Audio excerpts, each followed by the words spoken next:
Howdy. Welcome back to my channel. Thank you so much for stopping by and joining me today. I really do appreciate it. My name is Ellie, and I'm a witch.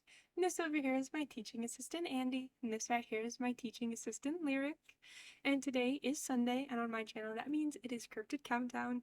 And today's Cryptid Countdown is going to be focused on Indiana.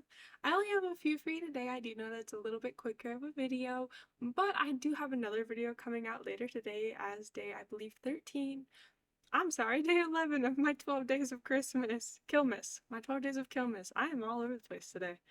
So, that video is actually going to be I'm just going to go ahead and give you a little bit of the history, and then I'm going to go ahead and read the "Twas the Night Before Christmas" tale. So I'll give you the history of "Twas the Night Before Christmas," and then I'll read it to you. So, 2 videos in one day, so enjoy that. But it is also Christmas Eve, so almost Merry Christmas. I will actually be posting a video tomorrow, a misheard history video tomorrow, specifically on the history of Christmas.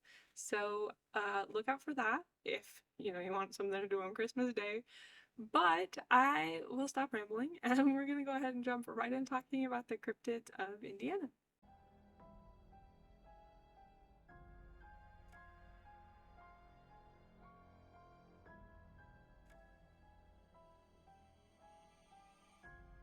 So the first cryptid that I'm going to be talking about is called the Beast of Busco, and that is because it has been seen for the first time in Churubusco, Indiana. So this creature has been identified as a giant snapping turtle, and he is affectionately known as Oscar. The first encounter was reported in 1898 by Oscar Folk. Now, Folk first saw him on his own farm, and he did tell some other people about it, but ultimately he decided to just kind of leave Oscar alone and just go about his day. However, it wasn't until about half a century later that the turtle was once again spotted. This time it was spotted by a couple named Ora Blue and Charlie Wilson, and they actually reported seeing a giant snapping turtle, but this time they clarified it as an alligator snapping turtle. And they actually did spot him in the same lake that Folk had owned those 50 years ago. So after this, the story really started to spread, and it kind of became a national story, and the town kind of decided they needed to do something because snapping turtles can be very dangerous. And certainly one of this size would be. He said to have weighed about 500 pounds. So they originally sent some motorboats to just kind of scare the turtle away, and then they ended up draining the lake, but they didn't find a turtle. So it was kind of assumed that maybe he ran off, maybe, he never existed, maybe he was hibernating. There is actually a Turtle Day festival every year in June, and that is held in honor of Oscar. So they have a parade, carnival, they have a turtle race, and then you have in Decatur, Indiana, they actually have a restaurant called The Two Brothers, and it has a turtle shell on the wall labeled The Beast of Busco. And then that's not the only time that Oscar has been honored, though. He also has a small concrete statue on a sidewalk at the main intersection of Churubusco, Indiana. The next cryptid is actually another beast of, and this one is the Beast of Boonesville. This one is not a turtle, however, but rather a giant sloth. So reports came in 1936 and 1937, and this creature is said to have originated from Mexico. So this first sighting in 1936 was by a man named Rolf Duff and then his wife, and they had scared the sloth off from tearing their dog apart. Now, Mrs. Duff said that it was a towering monster larger than a bear. Now, Ralph originally believed it to be an ape, and he had set up traps along a nearby river to kind of catch it when it went to get a drink. The following year, Mrs. Duff spotted the creature again, and from that point on, people kind of started reporting seeing this thing or hearing it, some kind of yell or shriek. So after the reports started, groups of people began trying to hunt this creature. Even police were set out to kind of find this creature, and unfortunately, one of the police dogs was mauled so badly that he had to be put down by his handler. It was about just under a week later from this second sighting by Mrs. Duff that 2 men walked into a newspaper and said, "My uncle and I had hunted a sloth, and I think this is it." They said, quote, "He said they lost it near Evansville, and they never found a trace of it since. He was uncertain if it was a 2-toed or 3-toed, but averred that sloth came in both varieties," end quote. So the other theory, other than this, they hunted it and it escaped theory, is that there had been a circus in town, and that this circus had one empty cage that people thought might have belonged or contained this giant sloth. The other prevalent theory, the one that most people believe it was just kind of a thing that farmers said to keep people from stealing their crops. So the last cryptid I have is called the oil pit squid. Now, sighting this actually happened in 1996, so not a terribly long time ago. So in 1996, workers were cleaning out a sludge pit in Anderson, Indiana at the GMC Delphi Interior. And when they were cleaning this, they found a strange grayish red squid that was about 6 to 8 inches long. Now, it was swimming around in this toxic liquid kind of among the antifreeze, automobile parts. Now, one of them decided to catch it and he put it in a jar.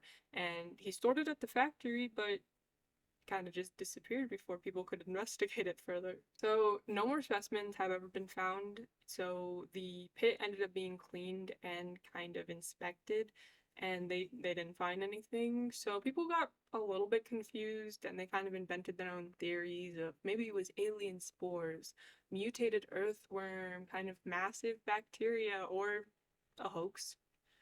So one of the workers stated, quote, "I live in Indianapolis. There's a manufacturing town called Anderson about 20 to 30 minutes north of the city.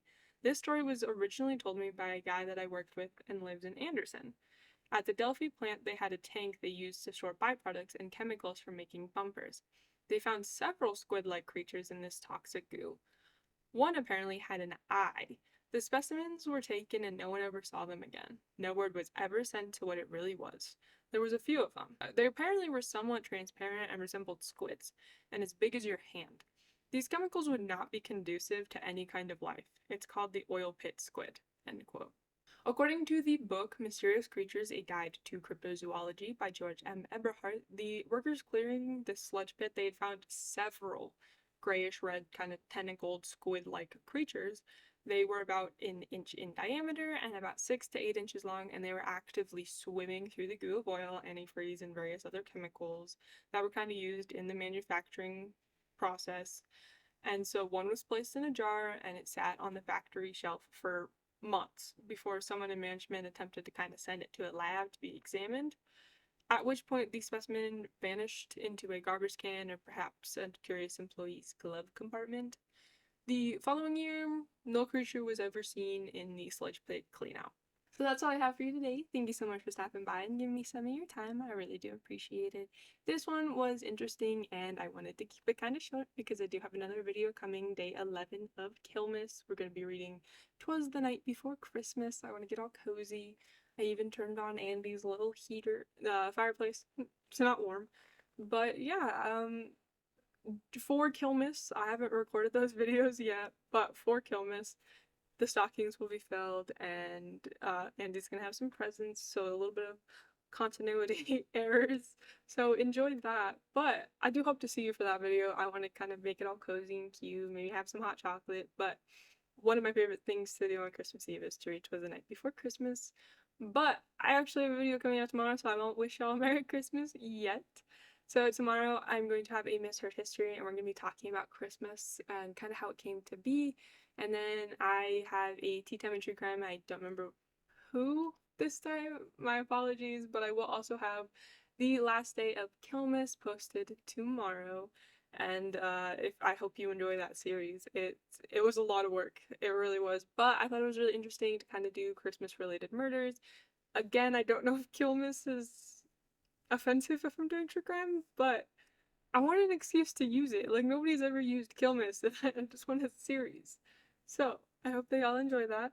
If you ever have any questions, comments, or concerns, my comment section is of course open, but I do also have Instagram and Twitter that I do answer my DMs on, and I'm relatively active on Instagram, not particularly Twitter right now. But if you did like the video, go ahead and hit that thumbs up button and maybe drop me a comment about what you liked. Maybe say hi to Andy.